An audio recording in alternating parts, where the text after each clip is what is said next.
Bonjour Jean-Paul Lachaud. Bonjour, merci d'être là.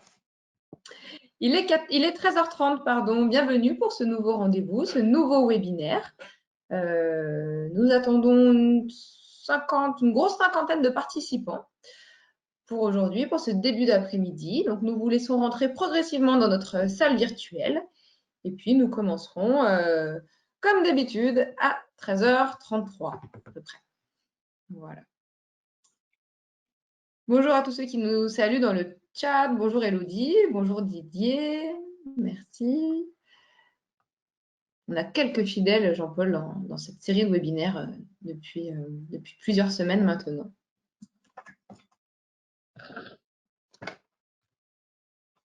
Pour ceux qui nous suivraient peut-être pour la première fois aujourd'hui, je vous rappelle que ce chat est fermé. Donc, vous pouvez nous envoyer vos questions, communiquer avec nous, mais les autres participants ne voient pas ce que vous écrivez dans le chat. C'est un chat privé. Je vous rappelle aussi que le support de présentation vous sera envoyé. Jean-Paul, on est d'accord? Vous partagez votre support? Je ne sais plus si Bien on est évidemment, oui, avec grand on est plaisir. d'accord. Parfait. Voilà. Et puis, bien évidemment, le webinaire est enregistré. Il sera disponible en replay sur notre chaîne YouTube dès ce soir ou dès demain matin ou plus tard. Voilà. On vous laisse encore une petite minute et puis nous allons commencer.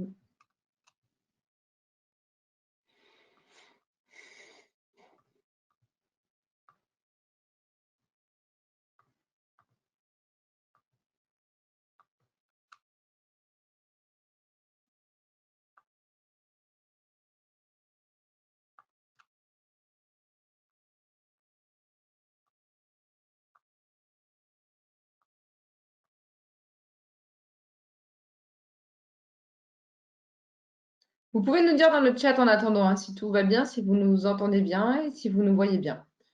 Vous pouvez nous le préciser, en tout cas nous dire si vous avez la moindre difficulté.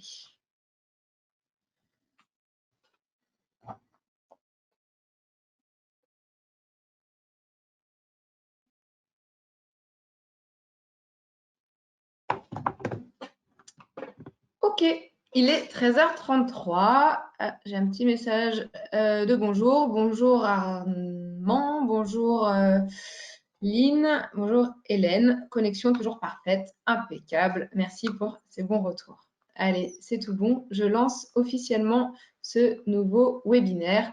Bonjour à tous et bienvenue. Je suis Charlène de la CCI Lyon Métropole Saint-Étienne-Roanne et je suis ravie de vous accueillir pour ce 28e webinaire depuis le début de cette crise Covid-19. L'ensemble de ces webinaires s'inscrit dans un accompagnement auprès des chefs d'entreprise que nous avons intitulé « Dirigeants, préparer la reprise ». Aujourd'hui, pour ce webinaire « Les stocks outils de rebond post-crise », j'accueille Jean-Paul Lachaud. Vous êtes le dirigeant de Acten. Bonjour. Oui, bonjour Charlène. Bonjour Charlène, bonjour à tous et merci de me consacrer un peu de temps. Alors, je rappelle simplement les règles du jeu. Deux informations importantes que je viens de préciser en off, mais que je répète. Le support de présentation vous sera envoyé par email et ce webinaire est enregistré. Il sera disponible en replay sur notre chaîne YouTube. Voilà, nous avons 45 minutes à passer ensemble. Comme d'habitude, je serai le relais de vos questions que vous pouvez poser directement via le chat à Jean-Paul Lachaud et je me ferai le relais de ces questions directement. Voilà, c'est parti. Jean-Paul, c'est à vous. Merci Charlène. Une nouvelle fois, merci à la cinquantaine de participants sur ce sujet qui n'est pas un sujet, on va dire, simple et un sujet courant. Effectivement, Jean-Paul Lachaud, j'ai créé une structure qui s'appelle Acten, au travers de laquelle j'accompagne les chefs d'entreprise et les entreprises en recherche de financement. Et ma spécialité est la mobilisation des stocks. Alors, l'intérêt de ce webinaire pour vous, effectivement, en 30 minutes, ça va être essayer de vous expliquer comment on fait pour mobiliser ces stocks au sein de son entreprise, dans quelles conditions, quelles sont les modalités, auprès de quels créanciers, quel type de financement, quels sont les engagements réciproques de tout le monde, ça va être en une demi-heure de balayer toutes les idées reçues, les fausses et les vraies que vous pouvez avoir sur le financement de stock, qui est aujourd'hui un moyen alternatif de lever de nouveaux financements. Donc, il y a une demi-heure de présentation. N'hésitez pas à me couper via Charlène et via le chat. Je suis là pour répondre à vos questions. Il est plus facile d'y répondre quand on est sur le sujet que d'y revenir une demi-heure plus tard. Donc, soyez pas gênés, posez toutes les questions que vous voulez. Je vais essayer de ne pas aller trop vite et de ne pas aller trop lentement. C'est un exercice qui n'est pas facile, surtout quand on est à distance. Donc, merci d'être indulgent avec moi, car effectivement, il y a 28 webinaires de la CCI, c'est mon premier. Donc, on va essayer d'être efficace. Alors, le financement sur stock, c'est un peu aujourd'hui le serpent de mer, c'est un peu une nouvelle modalité de financement, comme vous entendez parler de crowdlending, crowdfunding. Le financement sur stock s'inscrit dans ce schéma-là, même si historiquement c'est un vieux et un très vieux moyen de financement. Le financement sur stock, dans son idéologie, c'est utiliser son stock en garantie d'un financement futur qui va vous être apporté par un créancier. Donc en fait, le stock est apporté en garantie d'un nouveau financement ou d'un financement déjà en place à conforter. Alors en termes de plan, hop, ça ne fonctionne pas, on va essayer de reprendre la main. Voilà.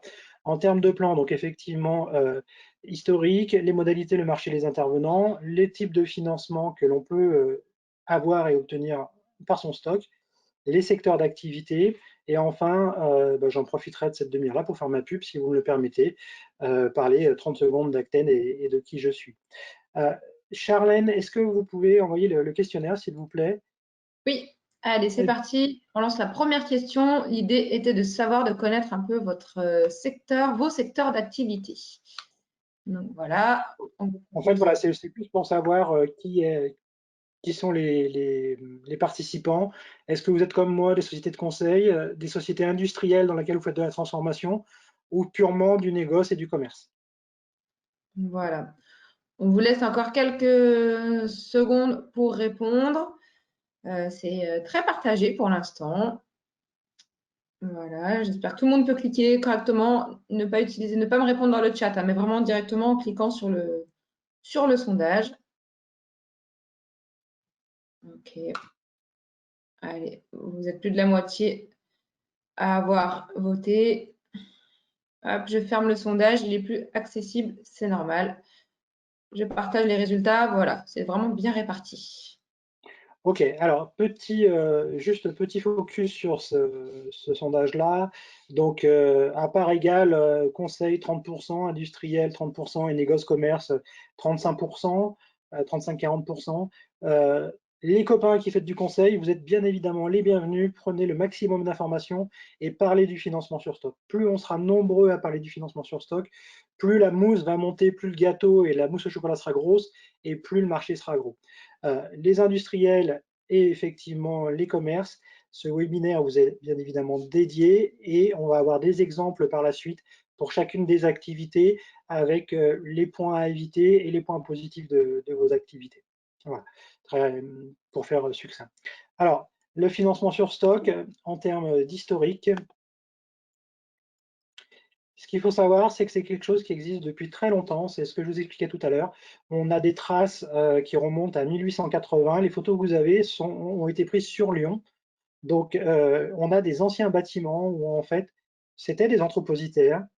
L'entreprise signait une garantie sur son stock au profit de son créancier. Donc, on peut imaginer un vigneron avec une palette de vin.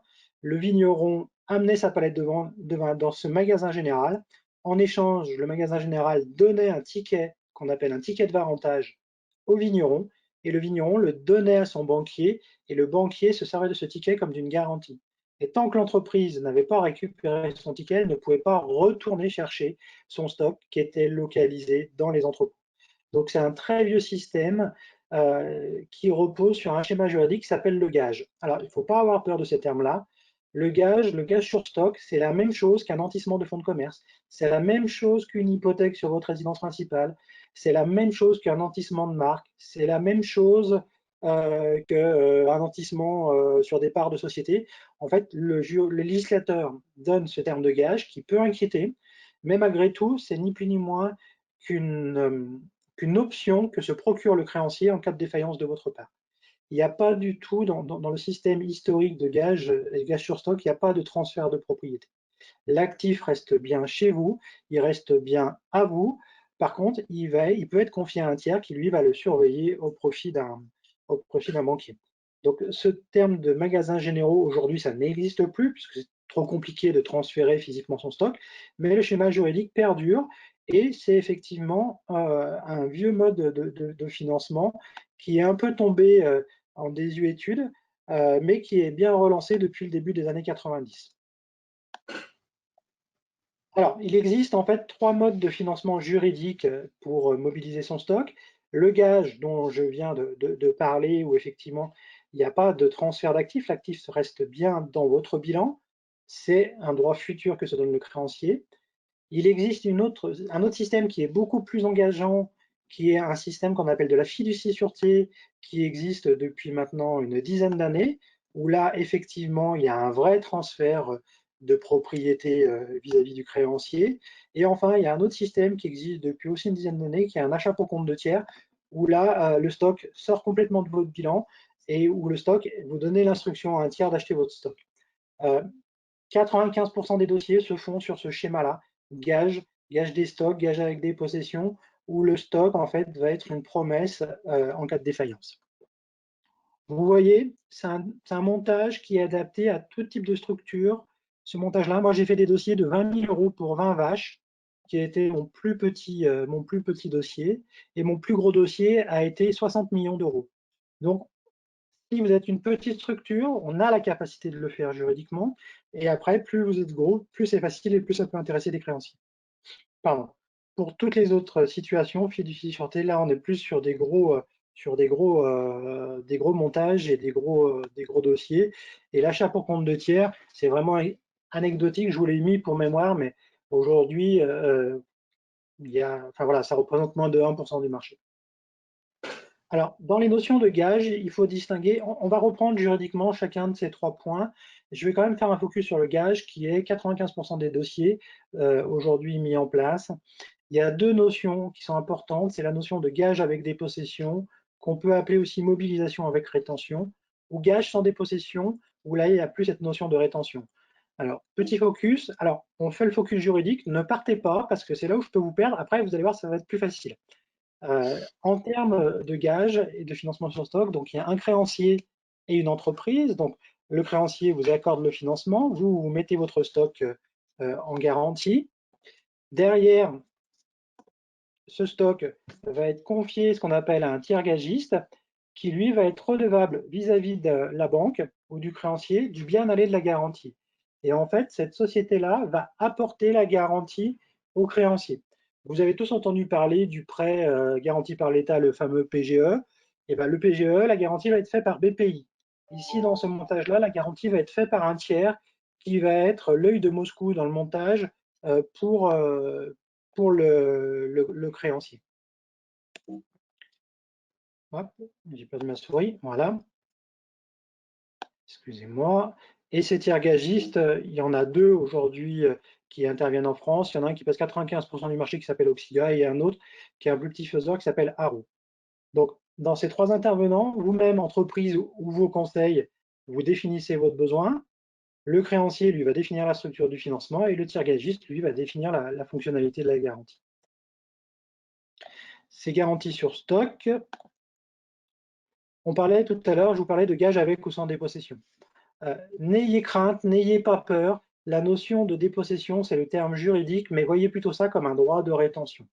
C'est-à-dire que dans le premier cas, le stock est dans votre zone de production, de travail et de stockage, et le tiers gagiste peut avoir un droit de rétention sur le stock, chose que l'on n'a pas dans l'autre gage, qui est beaucoup plus souple, où là, il n'y a plus ce droit de rétention.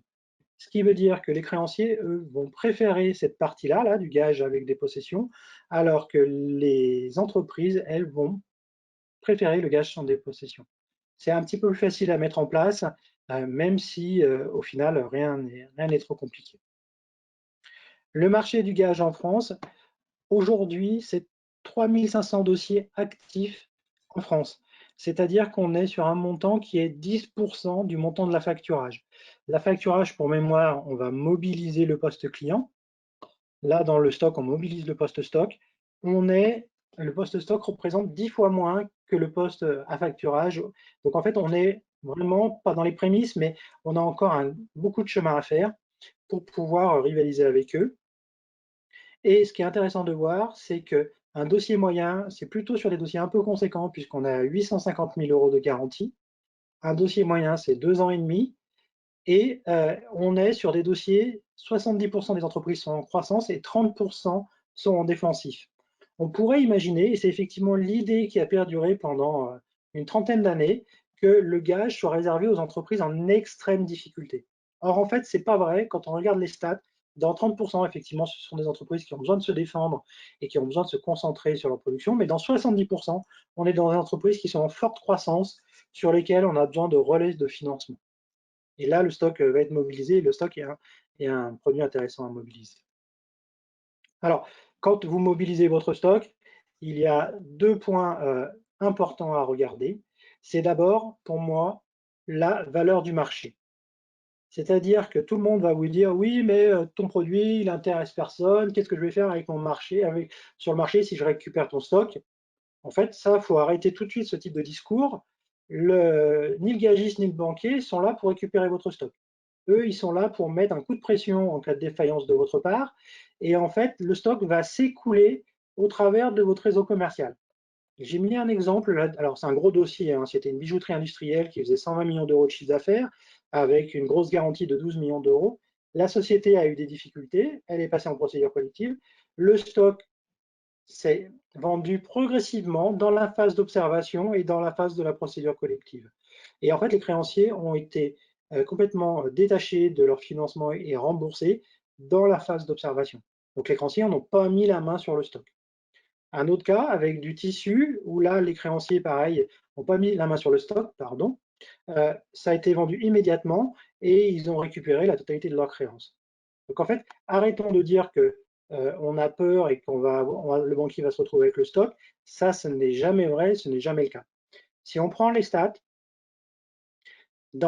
sur 1000 dossiers, dans 950 dossiers, ça c'est les vrais stats officiels des tiers gagistes, hein, 950 dossiers, il ne s'est absolument rien passé. C'est-à-dire que vous avez signé votre garantie, vous avez fait votre financement, au bout des 2 ans et demi, vous avez remboursé le crédit que vous aviez fait, la main levée est levée, entièrement dégagée, comme un nantissement. Vous faites un nantissement de fonds de commerce de 7 ans sur votre fonds de commerce de vente à Lyon. Au bout des 7 ans, vous avez remboursé. Le nantissement est levé. Là, c'est la même chose dans le gage.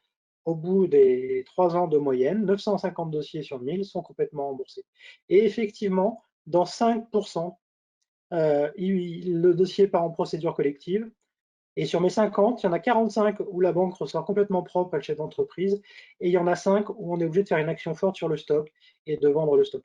Donc, c'est-à-dire que quand on a peur de perdre son stock, quand on signe un gage sur stock, en fait, c'est 5 dossiers sur 1000 qui partent en cacahuète. Donc, on est vraiment sur quelque chose de très peu appelé et sur lequel on va sur lequel on va perdre la main. Pourquoi? Parce qu'en fait, le stock, c'est le cœur de votre entreprise. Si vous êtes une entreprise industrielle, le stock, c'est le moyen que vous avez pour produire et pour transformer et faire du chiffre d'affaires. Si vous êtes une entreprise de négoce, c'est effectivement là que vous allez vendre votre produit. C'est tellement le cœur de votre entreprise que quand il y a une problématique, le stock va être préservé et protégé pour continuer l'activité. Je parle un peu vite, je suis désolé, mais je regarde le timing et pour essayer de passer aux choses un peu plus sympas. Tout à l'heure, je vous parlais de la fiducie. Donc la fiducie, c'est plus réservé aux grosses boîtes. Quand on va commencer à attaquer sur du 10 millions d'euros de stock, la fiducie, depuis une dizaine d'années, sur le stock, c'est une trentaine de dossiers. Donc voilà, donc on est vraiment sur des choses beaucoup plus techniques avec des dossiers beaucoup plus complexes à monter. Voilà, il faut savoir que ça existe. Là, c'est beaucoup plus engagement parce qu'il y a un transfert d'actifs et l'actif n'est plus chez vous, il n'est plus dans votre bilan, il passe chez le fiduciaire. Alors, Et enfin, Jean-Paul, là, oui. pardon, j'ai une question de Lynn sur le chat qui nous demande est-ce que vous pouvez financer tous les stocks ou seulement les stocks stratégiques? tous les stocks ou seulement les stocks stratégiques. On peut financer tous les stocks, mais je vois pas la notion de stock et de stock stratégique en fait. Je Ok. ne vois pas la différence. On va demander à Aline peut-être de nous préciser sa question sur le chat. On vous laisse continuer, merci. Alors juste l'achat pour compte de tiers en fait. Vous donnez instruction à un tiers, par exemple à Léa Trade qui fait de l'international, vous lui dites voilà, je veux importer 100 000 montres d'Asie. Vous avez sélectionné votre fournisseur, vous avez sélectionné vos délais de paiement, vous avez sélectionné vos clients, et lui va se faire fort d'aller acheter le produit là où vous avez choisi. Donc le stock n'est pas à vous, il est financé par un autre qui après vous le revend.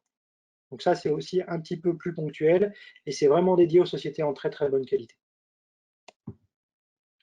Alors, les financements associés, classiquement, financement de BFR pour 3 ans, ça c'est le cas classique des banques. Travaille là-dessus.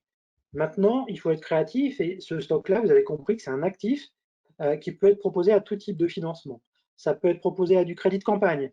Par exemple, une société qui commercialise des articles de sport d'hiver, elle va les vendre entre le mois de novembre et le mois de février. Son stock est au plus haut au mois de septembre.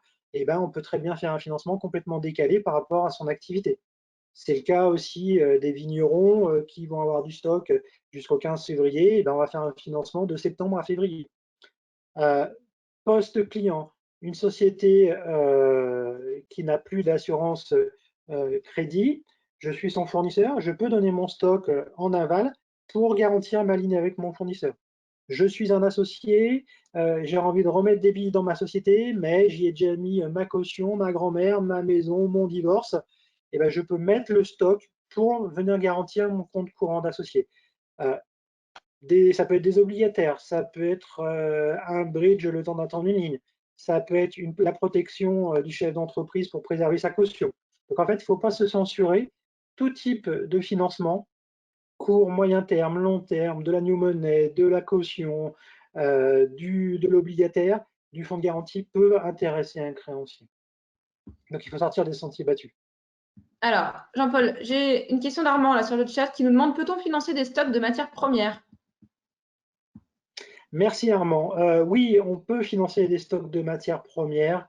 La seule condition, c'est que ces stocks soient payés ou hors clause de réserve de propriété.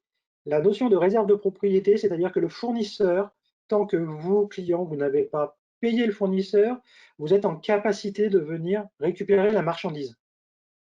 Je suis fournisseur de céréales à mon meunier. Tant que mon meunier ne m'a pas payé, je peux venir chercher les céréales qu'il n'a pas consommées. Ça s'appelle la clause de réserve de propriété. Dans le stock, on pourrait imaginer ce meunier mobiliser ses grains de blé, mais pour ça, il faut qu'il les ait payés ou qu'ils soient hors clause de réserve de propriété. Alors, la clause de réserve de propriété tombe quand on va industrialiser le produit. C'est-à-dire que mes céréales, quand je les transforme et qu'elles deviennent du blé, de la farine, pardon, ce n'est plus du blé, mais c'est de la farine, même si je n'ai pas payé mon blé, je peux mobiliser ma farine. Donc là, on est dans du produit fini, ça a cassé la clause de réserve de propriété. OK? Ok. On a une autre question de Lynn. Est-ce qu'il y a un mark-to-market d'un stock de matières premières? Un mark-to-market, c'est-à-dire un niveau minimum d'intervention? Qu'est-ce qu'elle entend par Alors, mark-to-market? je ne sais pas, on va demander à Aline de préciser cette question. Et c'est la même personne qui nous avait demandé tout à l'heure la différence, est-ce qu'on peut financer des stocks ou des stocks stratégiques? Elle parlait du stock nécessaire à l'activité de la société. Quand on parlait de stock stratégique, des produits sans lesquels la société ne peut continuer. Exemple, l'or pour le bijoutier, par exemple. Alors que le papier d'emballage n'est pas lié à la fabrication des bijoux. Alors, plus le stock va être stratégique, plus ça va être facile à mobiliser et plus on va arriver à convaincre un créancier. Voilà. Effectivement, dans le cas de l'or du bijoutier, ça marche très bien parce que bah, forcément les créanciers ils pensent à l'or et à la mobilisation, mais effectivement tout ce qui va être outil hyper stratégique. Lynn, je répondrai peut-être plus après, dans 3 minutes, j'ai un exemple là-dessus. D'accord? Ok. Juste, je vous donne un exemple d'un dossier que j'ai pu faire où on a mobilisé tous les types de stocks. C'est une société avec une holding, une fille 1, une fille 2. On est allé chercher le stock ici pour garantir les banques sur du court terme. on est allé chercher le stock, le deuxième stock, pour aller assurer de l'assurance crédit pour garantir les achats auprès d'un premier fournisseur, puisque la fille ici n'avait plus d'assurance crédit. Et on est allé chercher le stock de la sœur pour garantir un crédit fournisseur auprès d'un second fournisseur, puisque pareil, elle n'avait pas d'assurance crédit. Donc dans ce schéma-là, en fait, on s'aperçoit qu'on a un schéma classique bancaire, qu'on a un schéma vis-à-vis d'un assureur crédit et qu'on a un schéma vis-à-vis d'un fournisseur en direct sur les stocks d'une seconde société. Donc tout ça pour vous dire qu'en fait, on peut faire tout type de montage dans le financement sur stock et généralement, ce sont les créanciers qui s'auto-censurent et qu'il faut aller au-delà de ces censures-là. Alors, sur les secteurs d'activité, ça va peut-être répondre en partie aux questions que se posaient nos invités. Bien évidemment, l'agroalimentaire qui fonctionne très très bien, c'est le dossier historique. L'agroalimentaire, c'est 30% des dossiers de financement sur stock. Toutes les photos, c'est des dossiers que j'ai pu faire, hein. Donc, effectivement, on a fait des cochons vivants. Des cochons vivants sont des très bonnes garanties. Du champagne, bien évidemment, du vin en cuve, des produits laitiers en vrac, du vin en barrique, du chocolat. Le bois, un autre secteur qui représente 10% des financements sur stock, ça va des pépinières, du bois planté, en passant par des grumes, des planches, des pellets, des tonneaux, bien évidemment du bois pour faire des cercueils, des bois pour faire des planches. Donc tout type de dossier dans le bois pour mobilisation. Dans le e-commerce, il faut savoir que les 3 vendeurs de chaussures par Internet, qui sont Spartoo, Zalando et Sarenza, les 3, le stock est mobilisé. Je peux en parler puisque c'est connu par la place et en plus les 3 le sont, donc il n'y a pas de problématique de confidentialité. Mais le e-commerce fonctionne très très bien parce qu'il n'y a pas d'actifs hormis le stock et il n'y a pas de poste client à mobiliser, il n'y a pas d'affacturage possible. Donc le stock marche très très bien. Les marchés Alors, réglementés, oui. j'ai pas mal de questions là sur le chat. Euh, Armand nous demande quelle est la valeur de stock de produits de grande consommation, typiquement l'habillement, à l'issue de la période de confinement ou encore des véhicules en stock en concession automobile, par exemple. Comment on va le... Alors, Enfin, pardon? allez-y, allez-y. Oui, oui. Alors, la valeur après le déconfinement, la valeur d'un stock, un stock n'a sa vraie valeur que dans le marché premier de l'entreprise. Quand on commence à le sortir de son marché pour aller le vendre à la casse, ça n'a plus de valeur. Donc, je vais malheureusement pas répondre à la question d'Armand. Enfin, je vais y répondre, mais en faisant une pirouette, en lui disant, Armand, quelle est la capacité de la société à se retourner? Si la société a un business model qui lui permet de se retourner, son stock a de la valeur. Si la société n'a pas la capacité de se retourner, son stock a zéro valeur et sera forcément dégradé parce qu'elle n'aura même pas, ses propres clients ne viendront même plus lui acheter son stock. Si on parle effectivement d'habillement, l'habillement, on peut avoir des problématiques de saison et des problématiques de été, donc saison, été, hiver, et des problématiques de N-2, N-1, N de collection. Effectivement, là, les commerçants qui ont fermé au 16 mars, ils sont gavés de stocks produits été. Donc, il faut espérer que ces stocks-là vont se purger naturellement dans la vente jusqu'aux soldes qui vont arriver au 1er juillet. Mais il va falloir effectivement qu'ils s'emploient à ça. Les stocks qu'ils ont cette année, saison été 2020, ils vont les stocker jusqu'à l'année prochaine. L'année prochaine, ils auront encore de la valeur, puisque dans le textile, grosso modo, c'est la saison 1 et la saison 2 qui ont de la valeur. Après, beaucoup moins. Donc ces stocks-là, il faudra faire attention. Cette année, ils sont encore bons, mais il faudra faire attention l'année prochaine et l'année d'après si on les a sur les bras. Maintenant, concernant les voitures, je ne connais pas le redémarrage du marché de l'automobile. Les voitures ont malgré tout un prix et les voitures tiennent plutôt bien la cote. Je ne sais pas s'il avait des questions par rapport à ça plus précises, mais Ok. voilà. Après, Une autre question. Allez-y. oui. Non, Une vas-y, autre Charlène. question d'Élodie qui nous demande est-ce que ce choix de financement par les stocks n'est pas plus coûteux qu'un prêt auprès de sa banque? Est-ce que vous avez un comparatif sur les coûts de prêt, sur un exemple peut-être? Oui, sans problème. Alors, le stock sert de garantie à un financement. Donc, dans le montage, vous avez le coût du financement qui va rester un coût de financement classique de banque. Donc, si l'entreprise a l'habitude de se financer à 2%, elle continuera de se financer à 2%. Et là-dessus, on va rajouter le coût de la garantie. Reprenez mon exemple tout à l'heure, j'ai parlé de BPI très rapidement. BPI, vous avez le coût du financement, et quand BPI arrive en garantie, elle prend ses 4% de coût de garantie. Ça va être la même chose sur le stock. Alors, on n'est pas à 4%. Sur le stock, ça commence à devenir intéressant dès qu'on va mobiliser 300 000 euros. Dès qu'on va dépasser 300 000 euros de garantie, là, ça va devenir intéressant. En dessous, le coût de la garantie peut représenter 4-5% du financement, et là, ça devient cher. Passer 1 million de garantie, on va être en dessous d'1% l'an du montant de la garantie. Donc, je prends un exemple. Très concrètement, cet exemple-là, la petite photo que vous voyez, ce sont des médicaments. C'est des médicaments pour traiter contre le rejet de greffe de la moelle osseuse. 50 litres de produits valent 2 millions d'euros. Donc, on est allé mobiliser pour 1,5 million, on a mobilisé pour obtenir 1 million d'euros de financement. Et le 1,5 million, la garantie a coûté 0,7% l'an. Donc, vous avez les 2% du financement plus les 0,7 de la garantie. Donc, ça vous fait un financement en dessous de 3%. Si on fait le coût de la garantie et le coût du financement. Voilà. On sera toujours plus cher qu'un financement classique parce qu'un financement classique n'a pas forcément de garantie. Un financement en blanc. Ou un financement avec une caution, la caution ne coûte rien. Donc, mais là, effectivement, on apporte autre chose et un autre actif en coût de financement. Après, si vous êtes une société en très grande difficulté, il y a une banque qui va vous accompagner, qui s'appelle la banque Thémis, qui est une banque spécialisée dans le retournement. Le problème, c'est qu'elle, elle vous fait des financements entre 5 et 10%. Mais que ça soit lié au stock ou pas au stock. Ils peuvent prendre une garantie sur un immobilier, ils vont quand même vous faire un financement à 8%. Donc là on est au-delà du financement. Voilà. Il faut bien distinguer les deux, la garantie qui est le stock et le financement en lui-même, et les deux ont leur coût, et c'est globaliser les deux, c'est là où il faut regarder la compétitivité. Ok. Okay. Encore une autre question de Lynn. Comment vous évaluez le haircut sur le stock pour déterminer le montant du financement? Alors, très simplement, je vais vous faire un exemple sur un financement, sur un bilan.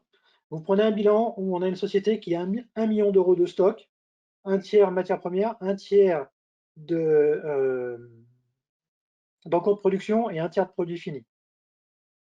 Sur mon premier tiers de matières premières, on peut imaginer qu'il y ait 100 000 euros avec de la clause de réserve de propriété.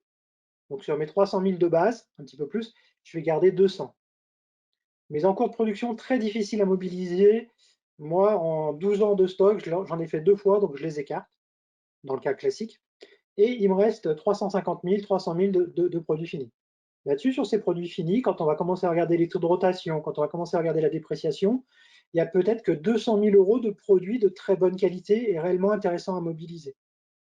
Donc en fait, j'ai 100 000 de matières premières, j'ai 200 000 de produits finis, ça me fait 300 000 au total. Sur ces 300 000, c'est du très bon stock puisque j'ai enlevé ce qui n'était pas payé, j'ai enlevé ce qui n'avait pas de marché. Sur ces 300 000, généralement, le haircut va être de 120%. C'est-à-dire que le banquier va financer que 120%, enfin, quand il va financer 100, il va demander 120 de garantie.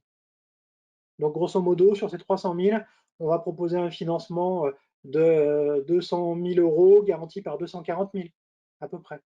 Ou 250 000 garantis par 280 000.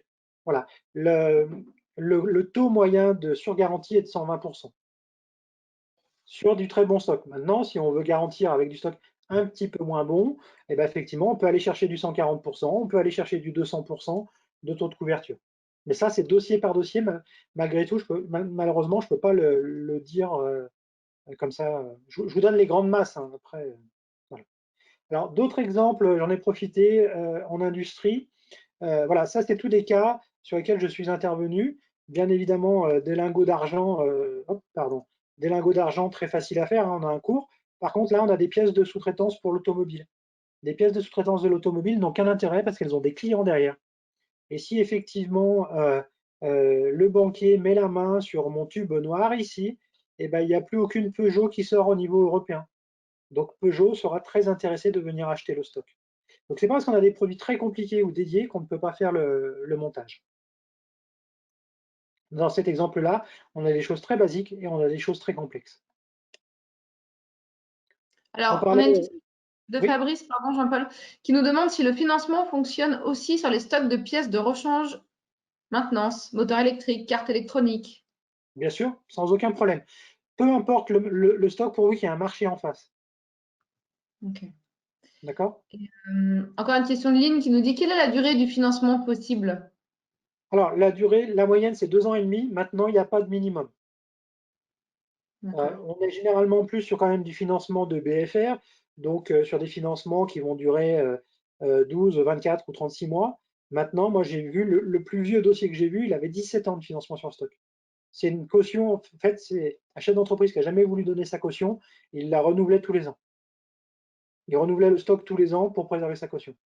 Mais ça peut être du 7 ans sur du moyen terme, sans aucun problème. On peut même garantir de l'obligataire à 5 ans, on peut garantir à, après, il faut que ça reste en lien avec le financement. Il ne faut pas que ça soit décorrélé, parce que ça peut vite coûter cher, ça peut vite être trop engageant.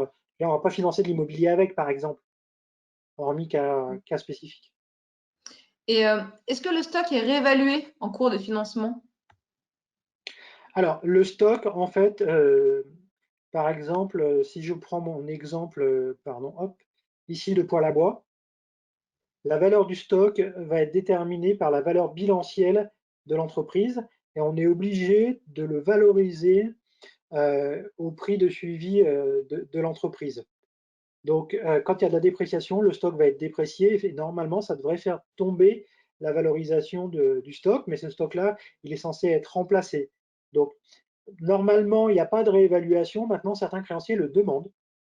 Si je reprends le cas de mon... Hop, si j'arrive à l'avoir, ils sont là, de mes lingots d'argent.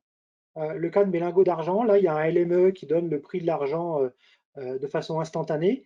Les banquiers, généralement, demandent une réévaluation tous les 6 mois pour être bien sûr d'être à la cote de l'argent. Voilà. Après, moi, ce que je conseille, mais ce qui n'est jamais fait, c'est de refaire un audit des stocks tous les ans pour être bien sûr de caler au bon moment. En fait, vous, entreprise, si vous apercevez que vous avez une garantie qui est survalorisée par rapport au créancier, on va demander la réévaluation. Maintenant, si le créancier, lui, pense qu'il est sous-valorisé, il va demander la réévaluation. Si tout le monde est d'accord, bah, ça fonctionne et il n'y a pas de souci. Ça marche également pour les véhicules neufs ou les véhicules d'occasion, que ce soit moto, voiture de collection, même des bateaux. Voilà pour la présentation financement sur stock. Après, ça me concerne moi, effectivement. On est à 35 minutes, donc pour les 30 minutes, j'ai débordé un peu. Je ferai ma pub plus tard. Il reste 10 minutes pour les vraies questions, pour ceux qui veulent effectivement approfondir certains points. Alors, Lynn nous dit donc il y a du top up, point d'interrogation. Je n'ai pas compris, Bon. Lynn, je suis désolé. On rajoute du stock. Moi aussi, Lynn, on va vous demander de nous faire une phrase complète dans le chat parce que c'est vraiment compliqué de les retranscrire de façon très claire à Jean-Paul. Hop.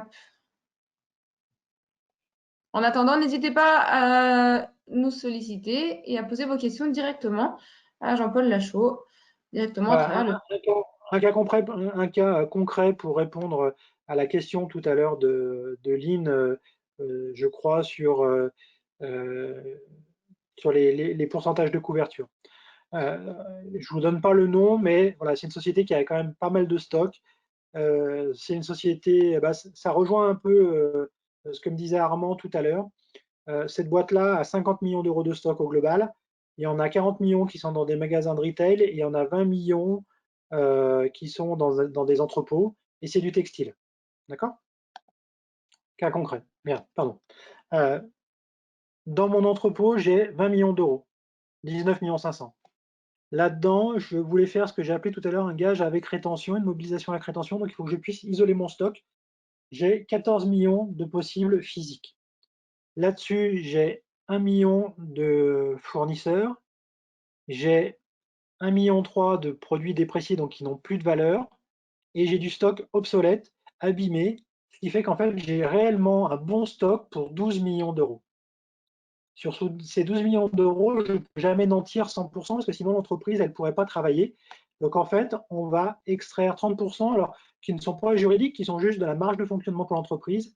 Et la garantie, en fait, idéalement, si on n'avait que du bon stock, elle serait de 8,5 millions. 8,5 millions, tout à l'heure, je parlais des 120% de mon créancier, ce qui fait un financement potentiel de 7 millions. Or, mon financement de 7 millions, il n'est pas sur les 12, puisque dans mon magasin, j'ai 14.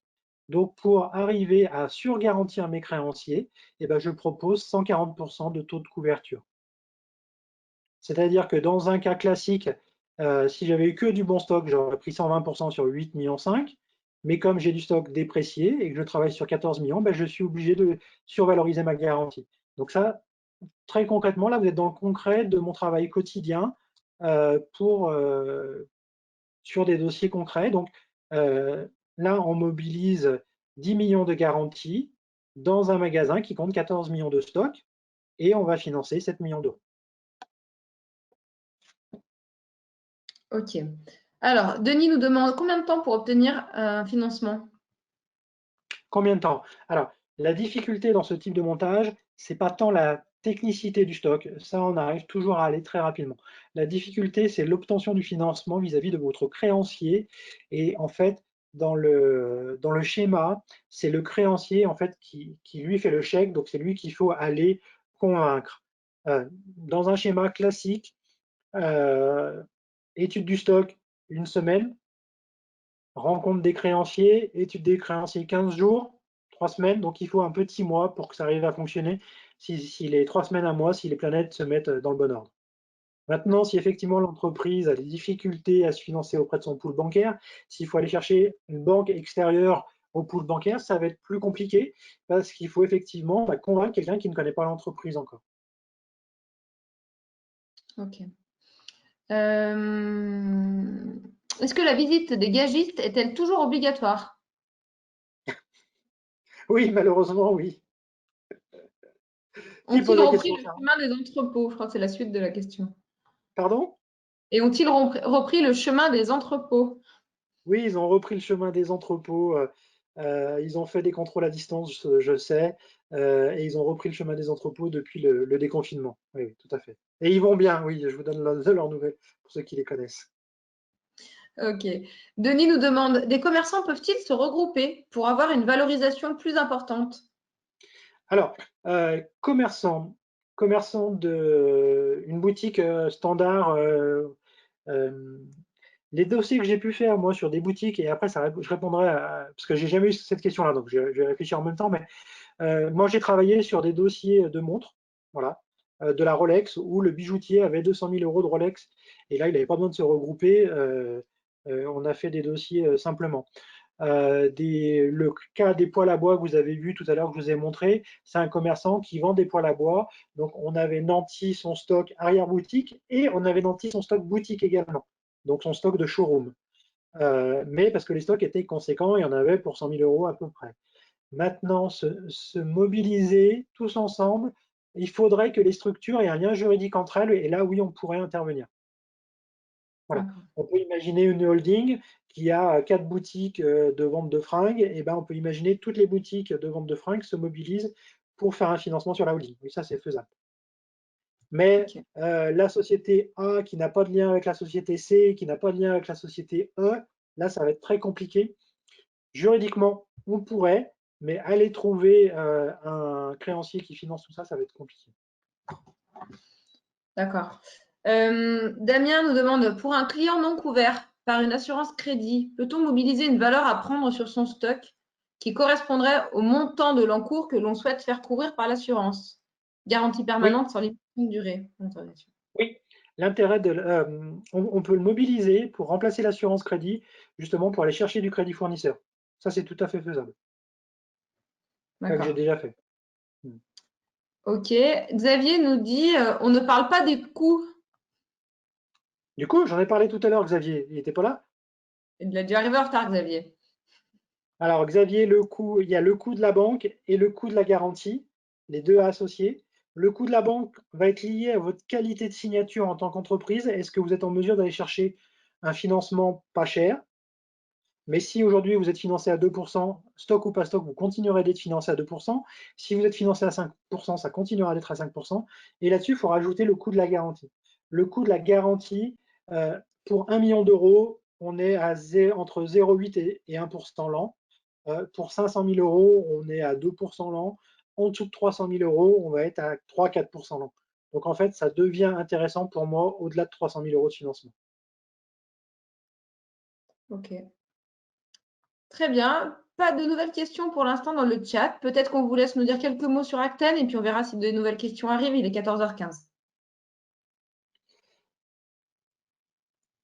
Alors, Acten, j'ai créé cette société il y a maintenant 6 ans. J'ai traité en 6 ans une trentaine de dossiers puisque je fais du sur-mesure et j'ai obtenu 80% de taux de réussite. Maintenant, moi, j'existe dans le marché du financement sur stock depuis 12 années et en 12 années, j'ai vu plus de 400 dossiers de financement entre 20 000 et 40 millions d'euros. L'intérêt d'Acten, c'est qu'effectivement, j'ai formé des personnes, hormis aujourd'hui la cinquantaine de personnes qui assistent au webinaire, mais j'ai participé à des formations à la médiation du crédit, à la Directe, à la Banque de France. Bien évidemment, je suis référent CCI Lyon Métropole au travers d'Hélène Barnet qui m'a convié à ce webinaire. Merci pour elle. Dans les dossiers conséquents, j'ai essayé de mettre des marques qui peuvent vous parler. B.A.B.A, Red Castle, ce sont des produits pour les enfants, des poussettes, des chauves biberons, du baby cook. Polti, c'est le Vaporetto pour nettoyer à la vapeur ses sols sans désinfecter. Mariner, les slips pour messieurs, ou si mesdames voulaient faire des cadeaux à vos maris, ce sont du prêt-à-porter, des sous-vêtements masculins. Beldico, on est sur le leader européen 1 du biberon stérilisé. Lexibook, société qui a une quarantaine d'années, qui fait des dictionnaires électroniques et des jeux électroniques. Je suis référencé par différents fonds qui m'interrogent régulièrement. Sophie McPartner, qui est un fonds clermontois, le FRI, qui est un fonds régional avec qui j'ai des accords, Chetwood, qui est un fonds parisien. Et puis, j'ai eu pas mal d'articles dans la presse, notamment un que je cite généralement, qui sont les éditions Francis Lefebvre, qui est la mecque du financement et du juridique. Donc, ils ont fait une page sur mon métier et sur Acten. Ok. On a une dernière question de Armand, peut-être avant de terminer ce webinaire, qui nous demande quid du coût pour une entreprise en plan de continuation, donc qui n'est pas finançable, mais qui a un stock à financer. Alors, les sociétés qui sont en plan de continuation, le coût de la garantie, on va rester dans les mêmes montants que j'ai pu donner tout à l'heure. Maintenant, ça va être le coût du créancier. Dans ce type de société-là, il y a pour moi trois types de créanciers qui sont mobilisables. La banque Thémis, qui est une banque de retournement, qui est la seule au niveau bancaire à faire du financement sur stock. Elle intervient en coût frontal au-delà de 5% de financement. Mais derrière, il faut rajouter des coûts de non-utilisation, des coûts de confirmation. Pardon, et on est plutôt sur des montages qui vont avoisiner les 8 à 9% pour le stock. Après, ça peut être des investisseurs. Des investisseurs en retournement et des fonds de retournement, ça existe aussi. Mais si la société a une qualité de signature dégradée, on va pareil être aux alentours de 8 à 10%. Ok, très bien. Eh bien, écoutez, merci Jean-Paul Lachaud pour cette intervention. Personnellement, j'ai appris beaucoup de choses. J'espère que tous nos participants aussi. Merci Charlène, vous êtes gentille. C'était très, très intéressant. Merci à tous. Je vais encore garder 2 minutes d'attention de nos participants, simplement pour vous demander de prendre 2 petites secondes pour répondre au questionnaire d'évaluation qui va s'ouvrir automatiquement dès que j'aurai fermé ce webinaire. Et puis, j'en profite aussi, comme toujours, pour vous annoncer les prochains rendez-vous de la semaine. Je vous donne rendez-vous demain à 13h30 pour un webinaire sur le développement commercial. Soyez efficace dans la recherche de nouveaux clients. Et je vous donne également rendez-vous ce vendredi, particulièrement aux commerçants, comment s'adapter aux nouvelles tendances de consommation révélées par la crise du Covid-19. Voilà, merci à tous. Les gens nous remercient dans le chat. Merci pour votre participation. Bon après-midi et puis à demain pour les autres. Rendez-vous à 13h30.